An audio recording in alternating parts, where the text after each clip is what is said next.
Hi, ich bin Simon und ich möchte dir in diesem Video das instinktive Reaktionszentrum nach den Archetypen der Seele von Walter Hasselmann und Frank Schmollke zusammenfassen. Dein seelisches Reaktionszentrum entspricht der Anbindung deiner Seele an die körperlichen Kräfte. Es zeigt sich in der Art und Weise, wie du auf ungewohnte Ereignisse reagierst. Zum besseren Verständnis des Kontextes empfehle ich dir, mein Einführungsvideo in die Reaktionszentren anzuschauen. Das instinktive Reaktionszentrum ist das vierte der 7 Reaktionszentren. Es befindet sich in der Spalte der Energie 4. Deswegen gehört es zur pragmatischen, neutralen und entschlossenen Grundenergie 4. Weil es auf der Assimilationsebene liegt, geht es bei ihm um Umformung, Anpassung und Verarbeitung. Alle Archetypen der Energie 4 sind sowohl weiblich als auch männlich. Also vereint dieses Reaktionszentrum die Dualität in sich selbst. Das instinktive Reaktionszentrum entspricht dem Wurzelchakra. Das Wurzelchakra befindet sich am untersten Ende der Wirbelsäule. Die zugehörigen Drüsen sind die Nebennieren. Ich habe das Video auf folgende Weise gegliedert. Zunächst erläutere ich allgemeine Fakten zur instinktiven Zentrierung. Danach erkläre ich ihre Pole und ihre 4 möglichen Orientierungen. Zum Abschluss zähle ich bekannte Persönlichkeiten mit dem instinktiven Reaktionszentrum auf. Jeder Mensch besitzt 2 Reaktionszentren. Diese beiden Reaktionszentren ergeben zusammen das Reaktionsmuster. Das erste Reaktionszentrum heißt Zentrierung und das zweite Reaktionszentrum heißt Orientierung. Sie sind unterschiedlich stark ausgeprägt, und zwar in einem Verhältnis von ca. 70:30%. Deine Zentrierung beschreibt, mit welcher Energie du unmittelbar auf deine Umwelt reagierst. Beispielsweise reagiert der instinktiv Zentrierte spontan und instinktiv auf die Umwelt. Diese Energie wird dann vom ersten Reaktionszentrum Zentrierung auf das zweite Reaktionszentrum Orientierung gerichtet. Ich werde in diesem Video also zwischen einer instinktiven Zentrierung und instinktiven Orientierung unterscheiden. Zuerst zähle ich ein paar Fakten zur instinktiven Zentrierung auf. Besitzt du eine instinktive Orientierung, wirst du dich vermutlich auch in den Schilderungen zur Zentrierung wiedererkennen. Möchtest du deine Reaktionszentren herausfinden, kannst du ja mal schauen, ob du mit den Ausführungen in Resonanz gehst. Vor vielen Jahrtausenden hatten die Menschen einen deutlich besseren Kontakt mit ihrem instinktiven Reaktionszentrum als heute. Damals gewährleistete es durch schnelle, lebensrettende Reaktionen ihr Überleben. In lebensgefährlichen Situationen entfaltet es auch heute noch seine Wirkung. Dabei dominiert es dann die anderen Reaktionszentren. Es zeigt einen Ausweg, wenn Gefühle und Intellekt versagen. Das instinktive Reaktionszentrum nimmt Informationen der äußeren Welt auf und setzt sie um. Es wäre für uns Menschen überhaupt nicht möglich, alle auf uns einprasselnden Eindrücke zu verarbeiten. Das instinktive Reaktionszentrum kann beispielsweise auf Gerüche, Strahlenbelastungen und Schwingungen reagieren. Es kann Gemütslagen der Mitmenschen und Stimmungen in Räumen erfassen. Mit Hilfe des instinktiven Reaktionszentrums können wir mögliche Gefahren spüren, beispielsweise aufziehende Gewitter, Gewaltsituationen und Kriege. Alle Menschen können auf das instinktive Reaktionszentrum zurückgreifen und von ihm lernen. Ich zitiere die Quelle: Wer seinen Instinkten nicht vertrauen mag, wird selten oder nie einen Zugang zu seiner Intuition gewinnen. Ebenso ist Inspiration eine höhere Oktave von Intuition. So ergibt sich ein Dreiklang von Instinkt, Intuition und Inspiration. Alle 3 sind wie über eine Schnur miteinander verbunden, sodass auch Inspiration nur dann wirksam werden kann, wenn Instinkt als Basis wirklich bejaht wird.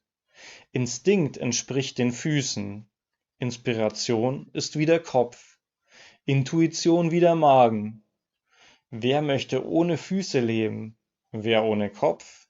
Wer ohne Magen? Zitat Ende.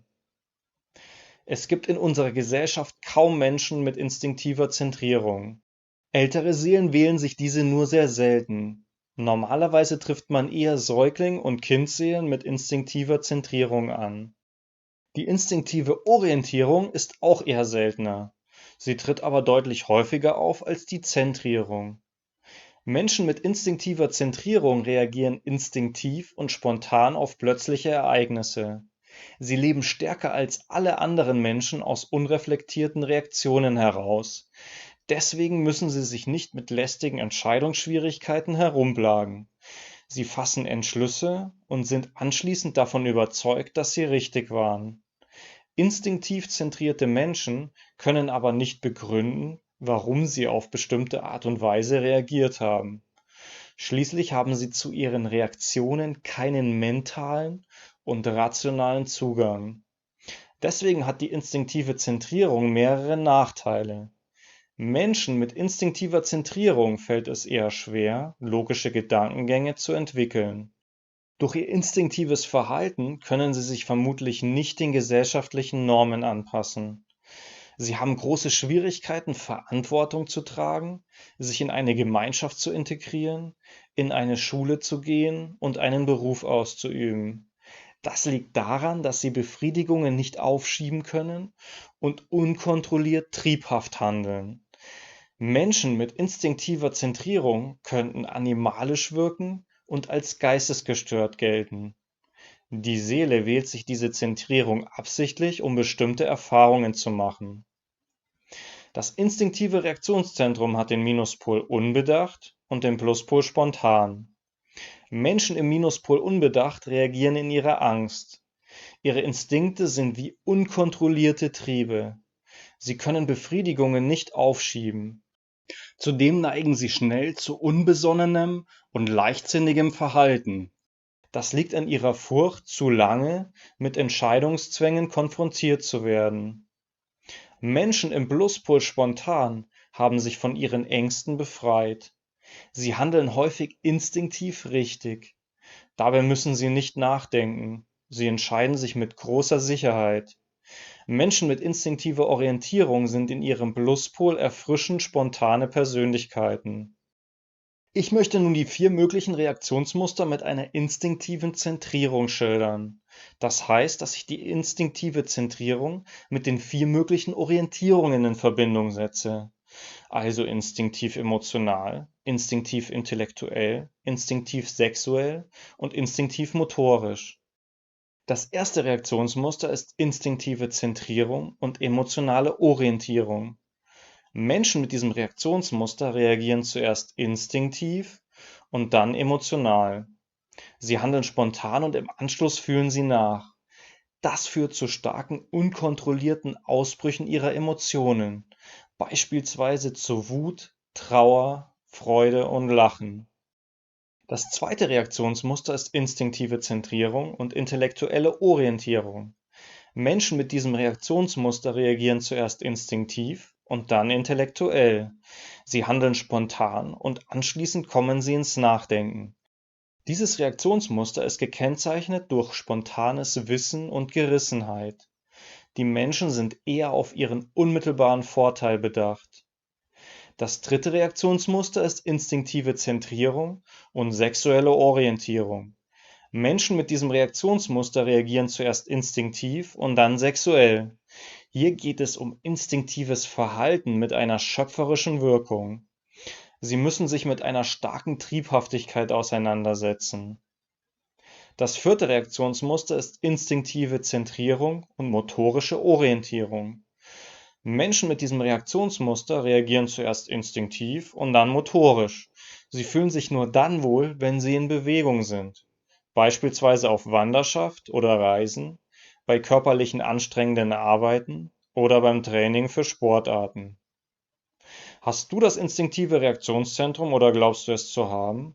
Welche Erfahrungen hast du bis jetzt mit dem instinktiven Reaktionszentrum gesammelt? Kommentiere das gerne unter dem Video. Mich würde auch interessieren, wie du das Video fandest und was ich nochmal näher erläutern könnte. Beispiele für bekannte Persönlichkeiten mit instinktiver Orientierung sind Mikhail Gorbatschow und Rudolf Nureyew. Für mehr Informationen zu den Reaktionszentren empfehle ich das Buch Archetypen der Seele von Wada Hasselmann und Frank Schmollke und zur Erkundung deiner Reaktionszentren das Archetypenhandbuch. Auf der Webseite www.septana.de findest du Trance-Medien, die dir deine Reaktionszentren und andere Archetypen ermitteln und dich darüber hinaus noch beraten können. Auf der Webseite www.seelenakademie.org gibt es weiterführende Informationen, Materialien und Möglichkeiten des Austauschs. Wenn dir das Video gefallen hat, würde ich mich sehr darüber freuen, wenn du unter dem Video auf Gefällt mir drückst und es mit anderen teilst. Wenn du noch mehr Videos zum Thema Seelenlehre und Archetypen der Seele anschauen möchtest, abonniere gerne den Kanal. Schön, dass du dabei warst. Dein Simon.